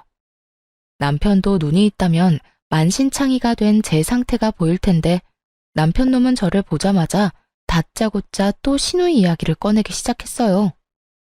오는 길에 엄마랑 통화했는데 당신 꼭 그렇게까지 말했어야 했어? 우리 엄마 엄청나게 섭섭해하더라. 어떻게 그렇게까지 딱 잘라서 말할 수가 있는 거냐고. 당신 다시 봤단 말까지 했다고. 나야말로 어머님 다시 봤어. 몇 번이나 좋게 이야기해도 결국은 이거야. 다시 생각해보면 내 말이 다 맞으니까 이 집 팔아서 돈 내놔라. 무슨 말이 통해야 좋은 말로 설명을 하지. 당신 같으면 어떻게 했을 건데? 몇 시간이 걸리든 계속 좋게 안 된다고 했을 거야? 나 오늘 2시간 넘게 이 집 이야기만 하다가 왔어. 내가 오죽했으면 다신 그런 말 꺼내지 말란 말까지 했겠냐고. 당신 심정 이해 안 되는 건 아니지만 그래도 좋게 말하지 그랬어. 아니, 그냥 이 집 처분해도 상관없잖아. 우리야 엄마 집에 들어가서 살면 되는 거고 집이야 부지런히 모아서 다시 장만하면 되는 거지. 어차피 당신도 친정에서 받아온 집이면서 뭐가 아깝다고 그렇게 안 판다고 우겨서 이 난리를 만들어. 이놈도 제정신은 아니구나 싶었어요. 저희 부모님께서 힘들게 번 돈으로 제가 조금이라도 편하게 살기 바라는 마음에서 장만해 주신 집을 팔아 시누이 시집 보내고 시집살이나 하라는데 어느 여자가 웃으면서 네 하겠어요? 그건 그 여자가 나사 하나 빠진 거 아닐까요? 다른 사람은 어떻게 생각할지 몰라도 제 생각은 확고했기에 남편의 말을 듣는 내내 남편의 정신 상태가 궁금해지더군요. 여보, 우리 부모님은 하늘에서 떨어진 돈으로 이 집 마련해 주신 것 같아? 우리 부모님도 힘들게 번 돈으로 나 편히 살라고 큰맘 먹고 마련해 주신 집이야. 그런데 나 편히 살라고 마련한 집을 홀랑 팔아서 아가씨 시집 보내고 난 시집살이나 하라고? 당신 같으면 그렇게 하겠다는 말이 나오겠어? 아니, 당신이 어떻든 상관없이 난 그렇게 착하지도 그렇게 너그럽지도 않은 사람이니까 나한테 그런 말도 안 되는 요구하지 마. 당신 진짜 이렇게까지 냉정하게 굴어야겠어? 나도 오죽하면 이렇게까지 말하겠냐고. 다른 것도 아닌 임신했다잖아. 죽어도 아기 낳겠다는데 그러면 미혼모를 만들어? 그럴 순 없는 노릇이잖아. 일단 시집은 보내야지. 그러니까 애초에 그렇게 과한 혼수를 요구하면 아가씨가 딱 잘라서 안 된다고 했어야지. 모아둔 돈도 없고 마련할 능력도 없으면서 무조건 알겠다고 하면 어떻게 해? 그 뒷수습은 누가 하냐고. 아가씨 생각하면 나도 안타깝긴 하지만 그건 그거고 이건 이거야. 난 이 집 건드릴 생각 전혀 없으니까 그런 줄 알아. 여보, 왜? 여기 귀먹은 사람 없어. 소리 지르지 말고 똑같은 말 계속하게 만들지도 마. 처음이었어요. 남편과 제가 이렇게까지 언성을 높이며 부부싸움을 한 적은요. 남편은 계속 저를 설득하려고 했고 저는 끝까지 안 된다고 하고 그야말로 아비규환이 따로 없었죠. 그날 이후 시모와 시누이는 번갈아 가며 연락이 오고 있었고 연락이 없는 날엔 집에 와 저를 설득하려고 했었어요. 시모는 저에게 늘 이런 말을 했고 예, 너 진짜 가족끼리 이렇게까지 매정하게 구는 거 아니다. 내가 매번 하는 말이지만 다시 한번 생각해봐라. 아니, 다시 생각해볼 필요도 없어. 그냥 집 처분하고 네 시누이 줘. 이건 네가 해줘야만 하는 거야. 가족끼리 돕고 사는 건 당연한 거 아니니? 너도 이제 우리 가족이고 능력이 되는 네가 해결해줘야 하는 건 당연하다는 이 이야기야. 시누이는 늘 이런 이야기를 했죠. 언니, 진짜 이럴 거예요? 그까짓 돈 얼마나 한다고? 임신해서 그렇지 않아도 힘든 저를 더 불안하게 만들어요? 언니가 돈 안 해줘서 저 시집 못 가면 언니가 책임질 거예요? 저 임신까지 했는데 이러다 결혼 못하면 미혼모 된다고요. 아니 막말로 내가 그런 좋은 집에 시집 가게 되면 나만 좋겠어요? 내가 언니랑 오빠한테 다 보답하지 않겠어요? 공부 많이 했다고 하던데 어떻게 당장 눈앞의 것만 생각하고 먼 미래는 생각을 안 해요? 정 아파트 처분하는 게 싫으면 담보대출이라도 받아달라고요. 사실 설득이라기보단 당당한 요구와 우격다짐에 더 가깝긴 했지만요. 결국 전 두 사람의 번호를 차단함과 동시에 집에서 하던 작업을 밖에서 하곤 했습니다. 괜히 얼굴을 마주쳐봤자 감정만 상할 것이고 전화를 붙잡고 있어봤자 같은 말만 반복하는 상황에 지치기도 했으니까요. 남편은 제가 차단까지 했다는 사실을 전해 들었는지 또 저를 닥달하기 시작하더군요. 당신 진짜 이럴 거야? 어떻게 시댁 식구를 차단할 수가 있어? 내가 오죽했으면 이렇게까지 했겠어? 전화가 쉴 새가 없어. 어머님이랑 아가씨가 계속 전화해서 아니, 두 사람은 나한테 이 집 맡겨놨대? 나한테 도대체 왜 그러는 거야? 두 사람도 오죽했으면 그렇게까지 하겠어? 오죽 급하고 절박하면 그렇게까지 하겠냐고. 난 분명 안 된다고 여러 번 말했고 지금도 그 생각에는 변함없어. 그러니까 나한테 그만 연락하고 그만 찾아오라고 전해. 남편은 끝까지 제 입장에선 조금도 생각하지 않는 듯 하더라고요. 그저 남편의 머릿속엔 자기 동생만으로 가득해 보였고 전 그런 남편을 보며 점점 실망감을 느끼고 있었습니다. 그렇게 살얼음판을 걷는 와중에 시누이의 상견례 소식이 들려오더라고요. 마음 같아선 상견례고 나발이고 참석하고 싶지 않았지만 남편이 돈도 안 내놓으면서 자리도 채우지 않을 셈이냐며 빈정거리길래 결국 참석하게 되었어요. 상견례 자리는 생각보다 화기애애했는데 본격적인 결혼 준비와 함께 돈 이야기가 오가며 분위기는 조금씩 무거워지더라고요.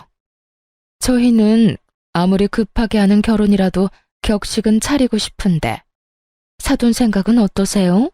아무래도 저희는 아들 하나뿐이라 해주고 싶은 것도 많고 그만큼 격식을 따지고 싶은 마음이 크긴 한데 혹시나 사돈 댁에서 부담이 되신다면 다 생략해도 상관은 없습니다. 혼수도 마찬가지예요. 지금 이 녀석이 사는 집에 다 갖춰져 있긴 하지만 아무래도 새 출발하는 건데 가전 가구도 새로 다 하는 게 좋지 않을까요? 뭐 우리 새아가만 괜찮다면 그대로 써도 상관은 없지만요. 사돈 댁에선 자신들의 입장에선 격식을 차리고 싶은 것도 사실이지만 최대한 시댁에 맞춰 진행해도 상관없다는 듯 말하더군요. 그 순간 내심 저는 잘 됐다고 이젠 그렇게까지 큰 돈은 필요 없겠다 싶었어요. 그러면서도 사돈댁은 시댁에 들었던 것만큼 과하게 바라는 것 같지도 않은데 왜 집까지 들먹이며 사람을 괴롭혀댔나 하는 원망스러운 마음도 들더라고요. 그렇게 이야기를 들으며 혼자만의 생각에 잠긴 사이 시모가 입을 떼더라고요. 아닙니다. 저희도 딸 하나 시집 보내는 건데 다 제대로 해서 결혼시키고 싶네요. 혼수도 이미 다 알아보고 있어요. 그러니 사돈께선 말씀하신 대로 격식 다 갖추고 애들 결혼시키면 될 것 같아요. 이때야 확실해졌어요. 애초에 시모와 시누이가 말하던 사돈댁에서 바란 혼수 따윈 없었다는 것을요. 그저 시누이와 시모가 처음부터 밉보이고 싶지도 않고 있는 척을 하고 싶어 이때껏 돈을 내놓으라며 사람을 괴롭혔던 것이라는 것을 말이죠. 그 순간 화가 나기도 했지만 불안하더라고요. 당장 돈 나올 구멍이 전혀 없다는 걸 아는데 저런 대화를 주고받으니 기가 막히면서도 불안할 수밖에요. 그 뒤로도 이런저런 이야기가 오가긴 했지만 깊어지는 불안감 때문에 전혀 집중할 수가 없었고 정신을 차려보니 상견례는 끝이 났더라고요. 제 불안감과는 달리 결혼식은 생각보다 더 빨리 준비되어 가고 있었어요. 고가의 식장과 스튜디오, 드레스, 메이크업 예약을 했다는 이야기도 들리더라고요. 그럴수록 저는 더욱 불안해졌고 그 불안감은 현실이 되었습니다. 그날도 남편은 출근을 하고 저는 집에서 일을 하고 있는데 점심시간이 갓 지났을 무렵 출근한다고 나간 남편이 시모와 함께 집으로 들어오더라고요. 양손에 하나씩 큰 캐리어를 끌고서요. 여보, 이 시간에 집엔 무슨 일이야? 어머님까지. 그런데 그 짐은 뭐예요? 보면 모르니? 내 짐이다. 제 물음에 시모는 당당하게 대답했고 그제야 상황 파악이 된 제가 남편을 노려봤어요. 남편도 제 살결인 눈빛을 읽었는지 상황을 장황하게 설명하기 시작하더군요. 여보, 그게 말이야. 당신은 이 집 팔 생각 전혀 없다고 그러고 임신한 여동생은 시집 보내야 하겠고 그러니 어쩌겠어. 우리가 돈 나올 때라곤 엄마 집뿐이니 엄마 집 처분하고 우리랑 같이 살기로 했어. 엄마가 큰맘 먹고 집도 처분하고 우리랑 같이 사는 불편함도 감수하기로 했으니까 당신도 이 집 지킨 대신 엄마 좀 모시고 살아야겠어. 사건의 전말은 이러했어요. 제가 도저히 집을 팔 기미가 보이지 않자 시모의 집을 팔아 시누이의 결혼 자금을 쓰고 있었던 것이었어요. 상견례 전 저에게 이런 계획을 털어놨다간 제가 상견례 자리에서 가만히 있지 않을 테니 저에겐 비밀로 하고 있다가 상견례가 끝나자마자 집으로 밀고 들어왔던 것입니다. 여기까지도 머리뚜껑이 열리기 직전인데 시모는 당연하다는 듯 안방을 가리키며 이렇게 말하더라고요. 뭘 그렇게 길게 설명하고 있어? 시어미가 같이 살자고 하면 그냥 네 하고 살면 되는 거지. 난 어느 방 쓰면 되니? 아무래도 내가 안방 쓰는 게 너희도 마음이 편하겠지? 여기가 안방이었나? 시모는 안방으로 발길을 옮기고 있었고 저는 그런 시모의 앞으로 막아서고 남편에게 따져 물었어요. 아무리 상황이 그렇다고 한들 이건 아니지. 이렇게 무례한 행동이 어딨어? 한마디 상의도 없이 이런 일 벌인 거 난 도무지 납득할 수도 없고 이 상황을 그냥 받아들일 생각 역시 전혀 없어. 두 사람은 이런 상황은 전혀 예상하지도 못했다는 듯 저를 보며 눈만 끔뻑이고 있더라고요. 그랬겠죠. 두 사람 생각엔 일단 짐을 챙겨 들어오기만 하면 제가 하는 수 없이 시모를 모시고 살 거라고 생각했겠죠. 하지만 전 그리 쉽게 당해줄 사람이 아니었고 상황이 어떻게 됐든 이런 식은 용납할 수 없었습니다. 그냥 받아들이지 않으면 네가 어떻게 할 거니? 나를 내쫓기라도 하겠다는 거야? 이제 집도 팔아버리고 집도 없는 시어머니를? 네, 전 그렇게 할 거예요. 어머님, 저는 어머님 모실 생각 없어요. 그러니까 무례한 행동 그만하시고 당장 나가주세요. 저는 단호하게 대답했고 이런 저를 보며 남편이 노발대발 화를 내고 모진 말들을 쏟아내기 시작하더군요. 너 이렇게까지 이기적이었어? 어떻게 우리 엄마 보고 나가라는 말을 할 수가 있어? 너 진짜 냉정하다. 아니, 네 몸속엔 피는 흐르고 있는 거 맞아? 너 지금 괴물 같아. 피도 눈물도 없는 괴물 같다고. 날 이렇게까지 몰고 간 건 당신이랑 어머님이야. 집 가지고 사람을 그렇게 괴롭히더니 이제는 뭐? 한마디 상의도 없이 밀고 들어와서 같이 살겠다고? 난 절대 싫으니까 이런 내가 그렇게 싫으면 당신도 어머님이랑 나가. 뭐해? 어서 안 나가고. 나 절대 안 막아. 안 붙잡는다고. 너 감히 내 아들한테 뭐? 이 집에서 나가? 어디 가장을 집에서 내쫓으려는 게야? 이렇게 말한 시모는 제 머리를 향해 손을 뻗었고 전 그런 시모의 손을 낚아채 뿌리치며 이렇게 말했어요. 몸에 손대지 마세요. 그리고 지금 당장 나가세요. 지금 당장 나가지 않으면 아가씨 결혼 제 손으로 다 엎어버릴 겁니다. 우려했던 말이 제 입에서 나오자 두 사람은 잠시 멈칫한다 싶더니 이내에 비웃음을 지어 보이며 저를 조롱하기 시작하더라고요. 네가 무슨 수로 내 딸 결혼을 없는다고 그러니? 당신 미쳤어? 제정신이야? 아무리 기분이 상했다고 해도 어떻게 그런 말을 해? 당신 진짜 이렇게까지 모진 사람이었어? 내가 진짜 내 동생 결혼만 아니면 당신 같은 여자랑은 그만 살고 싶은 심정이다. 제가 하고 싶은 말을 남편놈이 먼저 하고 앉았더군요. 저야말로 당장 내쫓아버리고 이혼하고 싶은 마음이 굴뚝이었으니까요. 나도 마찬가지인데 잘 됐네.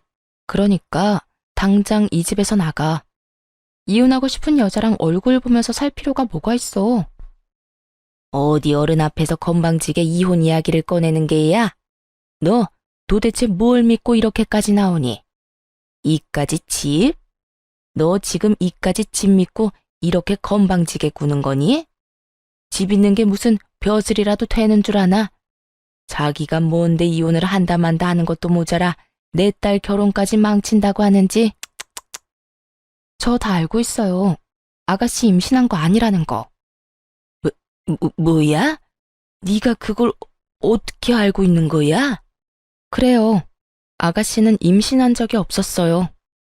이 사실을 알게 된 건 멍청한 신우이의 뒤처리 때문이었죠. 한참 저에게 돈을 요구하던 시기에 신우이가 저희 집까지 찾아온 적이 있었는데 그때 화장실을 자주 간다 싶더라고요. 임신 초기에 화장실을 자주 가기도 한다고 하니 그런가 보다 했는데 신우이가 돌아가고 난 후 화장실을 가니 쓰레기통에선 여러 개의 생리대가 발견되기도 했고요. 정말 기가 막히지 않나요?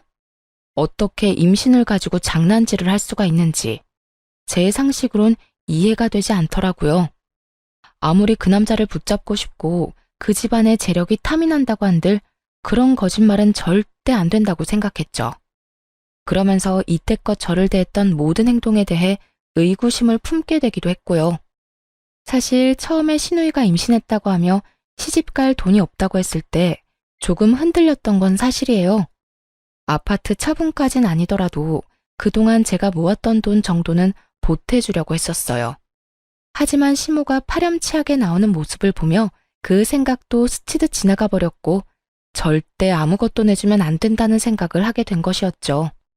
어찌됐든 이렇게 전 아가씨가 가짜 임신으로 결혼까지 하려는 것을 알았고 시모 역시 한 집에 사는데 이 모든 사실을 모를 일 없다고 생각했던 것이었죠. 제 예상대로 시모는 모든 사실을 다 알고 있었고 멍청한 제 남편은 전혀 아무것도 모르는 눈치더군요. 뭐라고? 임신한 게 아니었단 말이야? 왜 그런 거짓말을 했대? 그러다 들키면 어쩌려고? 우리만 입 다물면 들킬 일도 없어. 들어보니 그 집 재산이 장난이 아니라고 하더라. 그런 집 외동아들이 네 동생한테 푹 빠져 있다는데 기회 왔을 때 잡아야 할 거 아니니? 일단 결혼부터 시키고 적당한 때에 유산했다고 하면 돼. 진짜 임신하게 되면 더 좋고. 하여튼 그래서 결혼 서두른 거니까 너도 조용하고 있어. 억소리가 날 만큼 놀라운 말이었어요. 딸 자식이 그딴 짓을 저지르고 있다고 하면 부모가 나서 말리고 혼내는 게 정상 아닌가요? 시모는 그런 시누이를 말리기는커녕 앞장서서 시누이를 돕고 있더군요. 남편 역시 같은 핏줄은 확실하더라고요. 시모의 말에 말릴 생각은 하지도 않고 앞으로 호강할 일만 남았다며 시누이를 부러워하고 있더군요. 어쩐지 이상하다 싶었어. 그런데 그렇게 잘 산대? 이야, 내 동생 이제 떵떵거리면서 살겠네. 부럽다 부러워. 부러울 거 뭐 있어? 네 동생 잘 되면 너도 잘 될 텐데. 그런가? 내가 여동생 덕을 다 보게 생겼네. 이럴 줄 알았으면 용돈 달라고 할 때 더 넉넉하게 챙겨줄 걸 그랬어. 두 사람은 제가 있다는 사실도 잊은 것인지 신우이 덕을 볼 생각이 신나서 주저리 모든 사실을 읊어대고 있었고 전 그런 두 사람이 너무나도 한심했습니다. 그러면서도 남편에 대한 정이 떨어지는 것은 물론이고 조금 남아있던 미련마저 사라지며 머릿속에 남은 것은 이혼뿐인 상황이 되었죠. 어때? 이제 우리 엄마 모실 마음이 좀 생겼어? 지금이라도 우리 엄마한테 버릇없이 군 거 빌면 내가 너그러운 마음으로 당신 용서해 줄게. 용서? 그딴 용서 필요 없으니까 제발 이 집에서 좀 나가줄래? 난 이제 당신이랑 살 생각 전혀 없어. 그러니까 당신 엄마는 당신이 모셔. 괜히 나까지 싸잡아서 고생시킬 생각하지 말고. 당신 방금 우리 말 못 들었어? 이제 곧 내 여동생이 우리 호강시켜 줄 거라고. 그런데도 나하고 우리 엄마 내쫓겠다고? 호강 같은 소리 한다. 어떻게 된 인간이 동생이 그런 일이 벌이고 있다고 하면 말릴 생각을 해야지 더 부추기고 있어? 진짜 정 떨어진다. 정 떨어져? 당신 지금 그 말 나한테 하는 말이야? 그래. 당신하고 당신 가족한테 하는 말이야. 사랑하는 남자한테 임신했다고 속이고 결혼하려는 아가씨나 그런 사실 알고도 딸 혼내기는커녕 집까지 처분해서 도와주는 어머님이나 호강 타령이나 하는 당신이나 세 사람 전부 다 치가 떨리게 정 떨어져. 난 네가 말하는 그딴 호강은 바란 적도 없고 앞으로도 필요 없으니까 당장 이 집에서 나가. 이렇게까지 나가라고 했으면 자존심이 상해서 나가는 것이 정상일 텐데 도무지 두 사람은 움직일 생각도 제 말을 들어먹을 생각도 하지 않더라고요. 오히려 화를 내는 저를 보면 그러다 정말 후회한다는 둥, 지금이라도 늦지 않았다는 둥 헛소리만 하며 비아냥거릴 뿐이었어요. 전 더는 두 사람의 그림자도 보기 싫은 상태였고 혹시 몰라 상견례 때 받아뒀던 신우이의 예비 신랑의 명함을 보여주며 이렇게 말했어요. 나 지금 농담하는 거 아니야. 지금 당장 나가지 않으면 나 이 명함에 적힌 번호로 전화해서 아가씨 가짜 임신이니까 지금 당장 산부인과 같이 가보라고 할 거야. 그게 뭔데? 이찬훈? 이찬훈이면 내 동생이랑 결혼할 남자 아니야? 네가 이 사람 명함을 왜 가지고 있어? 상견례 때 주길래 받아뒀어. 지금 그게 중요해? 더 중요한 게 있을 텐데. 정말 네 동생 결혼 다 엎어버리기 전에 당장 나가라고. 잠시만. 당신 정말 왜 이래? 지금 우리가 여기서 나가면 어디로 가? 오갈 데도 없단 말이야. 그것까지 내가 해결해줘야 해? 이혼할 마당에 그런 것까지 내가 신경 써줘야 하냐고. 신경 써달라는 게 아니라 며칠 시간을 좀 달라는 말이지. 아니, 이혼할 때까지는 여기서 좀 지내면 안 될까? 당신이 원하는 대로 이혼할 건데 조금만 지낼게. 느끼셨나요? 남편이나 시모나 대화가 통하지 않는 것은 매 한 가지였어요. 아니, 통하지 않는 것을 넘어 아예 되지 않는 수준이었죠. 저는 도저히 안 되겠다는 생각에 두 사람이 보는 앞에서 명함에 적힌 번호를 누르기 시작했고 그런 제 모습을 보던 남편과 시모가 화들짝 놀라며 짐을 챙기기 시작하더라고요. 지금 나가. 지금 나간다고. 그러니까 전화하지 마. 당신이 전화하면 진짜 큰일 난다고. 그래, 얘. 나 짐 다 챙겼다. 이제 나갈 거야. 그러니 전화하지 말거라. 앞으로 여기 찾아오지도 않을 테니 절대 전화하지 마라. 아연실색한 두 사람은 서둘러 집을 떠나버렸고 전 잔뜩 겁에 질린 채 도망가는 두 사람의 모습을 보며 깊은 한숨을 내쉬었어요. 그날 이후 이혼 준비에 박차를 가했어요. 저를 괴롭혔던 남편은 물론이고 시모 시누이에게까지 위자료를 받을 수 있었죠. 금액이 많진 않았지만 속이 다 후련하더군요. 거기에다 전 제가 결혼을 하며 쓴 모든 비용을 청구해 그것마저 6개월이란 시간 동안 대부분 돌려받을 수 있었습니다. 제가 이혼을 하고 난 후 전 시누이에게 연락이 왔더라고요. 들리는 소문으로 결혼 한 달 만에 이혼 취소를 당했다고 하던데 그 소문이 맞더라고요. 이렇게 전화까지 한 걸 보면요. 야, 네가 다 말했지? 나 가짜 임신이었던 거 네가 다 말했잖아. 너 다 알고 있었다며. 네가 내 남편한테 전화해서 산부인과 가보라는 거 아니냐고. 야, 마누라가 임신했는데 남편이 병원 같이 가고 싶어 하는 건 당연한 거 아니니? 어디 애먼 사람한테 전화까지 해서 핫플이야. 그전까진 병원 가보자는 말도 안 했단 말이야. 왜 갑자기 병원에 가자고 하냐고. 그걸 나한테 물으면 어떻게 해? 네 남편한테 물어봐. 당사자 두고 왜 나한테 이 난리야? 이혼하자고 저 난리를 부리는데 어떻게 그딴 걸 물어봐? 진짜 머리는 장식용이야 뭐야? 너야말로 대가리가 장식용이겠지. 야, 네가 이혼을 하든 재혼을 하든 난 다 상관없고 관심도 없거든? 그러니까 나한테 이딴 식으로 책임 떠넘김을 생각하지 말고 이럴 시간에 반성이나 해. 애초에 이런 일이 벌어진 것도 네가 다 임신했다는 거짓말 때문에 일어난 일이니까. 알겠어? 누가 누구한테 책임을 묻는 건지 정말 벌을 받고도 깨달은 바가 전혀 없는 인간이라 생각했네요. 혹시나 궁금해하실까봐 드리는 말씀인데 전 정말로 아무 말도 하지 않았어요.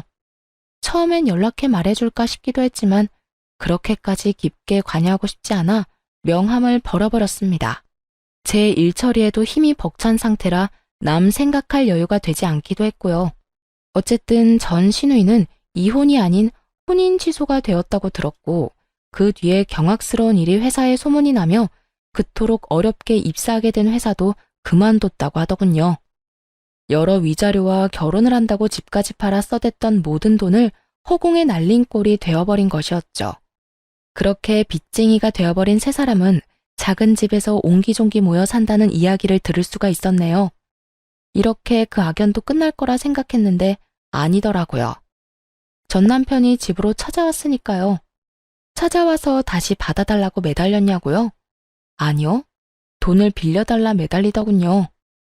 여보, 잘 지냈어? 의미 없는 질문하지 말고 할 말이나 해. 피차 얼굴 봐서 반가운 사이도 아니잖아? 그래, 당신 말이 맞아. 우선 예전 일은 미안했어. 내가 잠시 정신이 나갔었나 봐. 지금 생각하면 내가 왜 그랬나 싶은데 그땐 뭐에 홀리기라도 했는지 내가 하는 모든 행동이 잘못된 행동이라고 인지하지도 못했어. 정말 미안. 같은 말 시킬 거야? 할 말만 하라고. 고작 그딴 사과하자고 온 건 아닐 거 아니야? 제 말에 남편놈은 제 눈치를 힐끔힐끔 보며 이야기를 꺼내더라고요. 그게, 여보, 나 돈 좀 빌려주면 안 될까? 알다시피 이리저리 빚을 많이 내서 요즘 많이 힘들어. 막내도 아직 취업 못해서 나 혼자 감당하려니까 너무 버거운 상태야. 그러니까 당신이 너무 힘들어서 그러는데 나한테 돈을 빌려달라고? 다른 사람도 아닌 나한테? 죽을 만큼 힘드니까 당신밖에 생각이 안 나더라고. 그리고 우리한테 받은 위자료도 있으니까 여유도 있을 거 아니야. 조금만 빌려주면 안 될까? 구구절절 사연팔이를 하는 전 남편을 앞에 두고 얼마나 웃었나 모릅니다. 이혼할 때 위자료로 준 돈을 빌려달라니 너무 기막히고 웃긴 발상 아닌가요? 어떤 생각을 가지고 사는지 결혼 생활 내내 궁금했는데 역시 여전히 생각을 알 수도 이해하고 싶지도 않은 사람이더군요.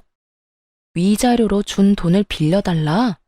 당신 진짜 예나 지금이나 웃긴다. 그게 가능할 거라 생각해? 내가 당신 뭘 믿고 돈 거래를 해? 그래도 우리 결혼까지 했던 사이인데 그 정도 신뢰는 있잖아. 내가 정말 힘들어서 그래. 신뢰? 너랑 내 사이에 신뢰가 있었으면 우리가 이혼까지 했겠어? 난 당신한테 빌려줄 돈 없으니까 다신 찾아오지 마. 다시 찾아오기만 해봐. 진짜 가만히 안 둘 테니까. 여전히 대화가 되지 않는 전 남편은 또다시 떼를 쓰며 매달리기 시작했어요. 많이 보던 행동이 시작되는 순간. 더 말해봤자 입만 아플 거라는 걸 직감으로 깨달은 저는 바로 휴대전화를 꺼내 112를 눌렀죠. 당신 지금 경찰에 신고하려는 거야? 지금 가. 지금 간다고. 더럽게 치사해서 당신한테 돈 안 빌려. 잘 먹고 잘 살아라. 어쩌면 그렇게도 변한 것이 없는지 남의 인생도 빌어먹으며 살겠다 싶었네요. 그 후로 전 괜한 시간 낭비를 하고 싶지 않아 이사를 해버렸어요. 친정 부모님께서는 같이 살길 원하셨지만 그러고 싶지 않아 적당한 곳을 얻어 혼자 지내고 있어요. 전 여전히 일도 하고 사람들을 만나며 잘 지내고 있어요. 친구와 만나 수다를 떨기도 하고 여행을 가기도 하고요. 가끔 좋은 사람이 나타나면 연애도 하곤 했지만 깊은 관계로 이어진 사람은 없었네요. 지금은 혼자 지내고 있으며 한동안은 연애 생각이 없어요. 깊은 연애로 이어지지 못한 이유가 제가 아직 마음의 준비가 되지 않은 것 같아 한동안은 연애를 하지 않을 생각입니다. 아무리 좋은 사람이 나타나도 제 마음이 준비되지 않았다면 다 소용없는 짓이라는 걸 깨달았거든요. 상대방에게도 할 짓이 못 되고요. 이혼할 당시 혼자가 되는 게 참 무서웠던 것 같아요. 외로움, 허전함, 그 감정들이 저를 견딜 수 없게 만들 것만 같거든요. 하지만 당한 게 있어서 그럴까요? 막상 고민하던 이혼을 하고 나니 알턴이 빠진 것처럼 너무나도 속이 시원하더라고요. 그래서 혼자 지내는 지금이 너무나도 만족스럽고 행복한가 봐요. 앞으로 전 이렇게 살아가 보려고요. 저를 위해 시간을 쓰고 제 행복을 위해 살아가는 삶 말이에요. 여러분도 응원해 줄 거죠? 저의 사연은 끝이 났습니다. 함께 해주신 모든 분 감사합니다.